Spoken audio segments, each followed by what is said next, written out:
Bu Tuti seorang pendamping disabilitas yang berhadapan dengan hukum.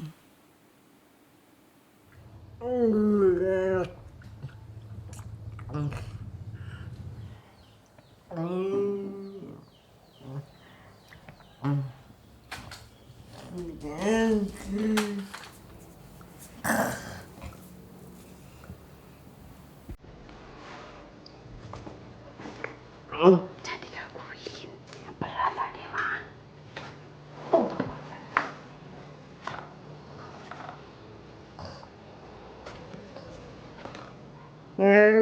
Ya. Ya. Ada mau kemana? Mau kemana? Keluar. Oke. Saya Tuti. Saya adalah seorang pendamping disabilitas.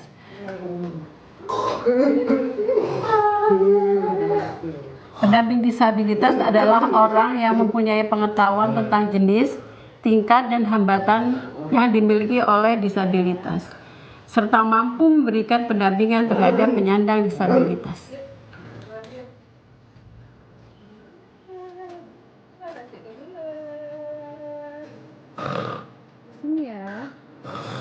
Saya terpanggil menjadi pendamping disabilitas karena saya mempunyai anak dengan disabilitas cerebral palsy. Kurang lebih dari 20 tahun saya mendampingi dan mengasuh Daru.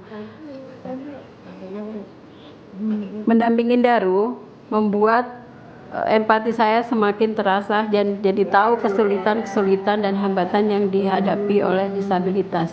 Oleh karenanya, menjadi pendamping disabilitas adalah panggilan hidup saya. Kiri, maju. Oke.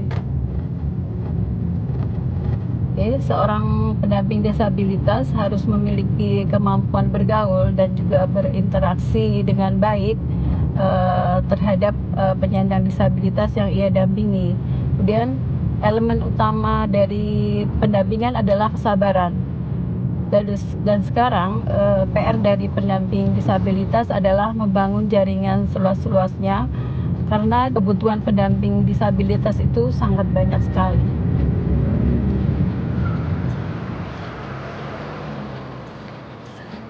Apa kabar? Alhamdulillah baik. Sini sama siapa?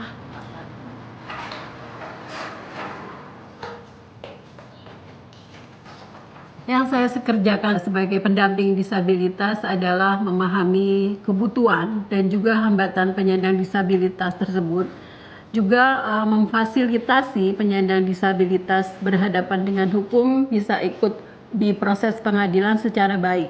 Itu semua dilakukan setelah adanya persetujuan dari penyandang disabilitas tersebut atau keluarganya, dan dibuktikan adanya surat pelimpahan kuasa dari keluarga atau penyandang disabilitas itu sendiri.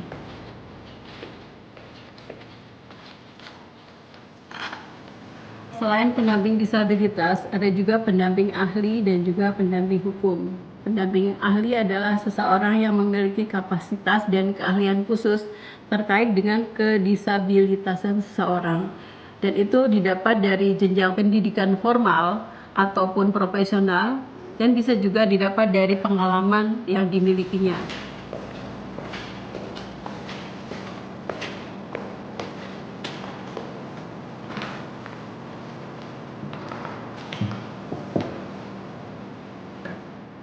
Ini kalau ditanya Pak, jawabnya jelas. Kemudian untuk pendamping hukum adalah advokat yang berdasarkan surat kuasa itu mendampingi penyandang disabilitas yang berhadapan dengan hukum. Baik, saudara saksi bisa diceritakan kejadiannya pada saat itu seperti apa? Baik, yang mulia. Ini adalah tahapan pendampingan disabilitas yang berhadapan dengan hukum. 1. Investigasi perkara atau kasus yang dihadapi oleh disabilitas. 2. Asesmen kondisi disabilitas yang terlibat di dalam perkara atau kasus. 3. Membangun hubungan harmonis dengan disabilitas yang berperkara. 4. Menyusun kronologi kasus dan analisa saksi, bukti, ahli, dan akomodasi yang dibutuhkan. 5. Melakukan advokasi untuk penanganan perkara secara hukum dan hal-hal yang dibutuhkan di luar penanganan perkara. 6. Membangun jaringan dalam sistem rujukan untuk memenuhi kebutuhan di dalam penanganan perkara dan pemulihannya. 7.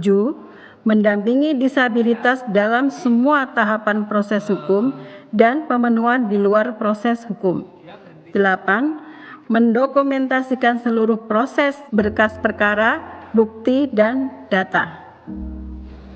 Selama hampir 8 tahun mendampingi teman-teman disabilitas yang berhadapan dengan hukum, khususnya kekerasan seksual, ada sekitar 15 kasus yang pernah saya dampingi. Ada satu pengalaman yang paling berkesan buat saya ketika mendampingi kasus kekerasan seksual yang menimpa anak dengan disabilitas retardasi mental dengan pelakunya kakeknya sendiri. Anak tersebut hamil dan kemudian ketika agenda persidangan di agenda sidang saksi korban itu anak tersebut mengalami kontraksi, maka tidak jadi sidang dan anak tersebut kami bawa ke RSUD dan kemudian melahirkan.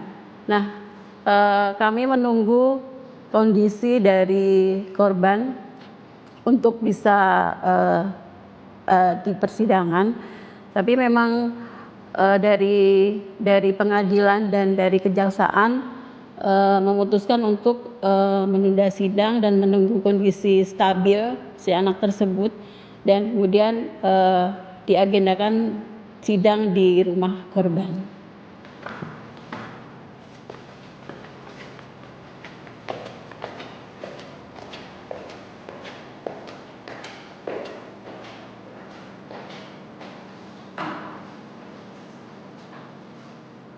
Harapan saya ke depan sebagai pendamping disabilitas adalah ada layanan inklusi yang tidak diskriminatif, kemudian komunikasi yang efektif sehingga rasa aman dan nyaman terpenuhi, kemudian disediakannya sarana prasarana yang ramah disabilitas, terpenuhinya informasi terkait hak-hak penyandang disabilitas dan perkembangan proses peradilan.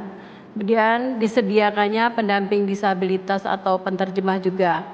Yang terakhir, penyediaan standar pemeriksaan penyandang disabilitas juga standar pemberian jasa hukum. Pengadilan Negeri Wonosari atas nama terdakwa Ismail bin Mail dinyatakan selesai dan ditutup. Alhamdulillah. Makasih.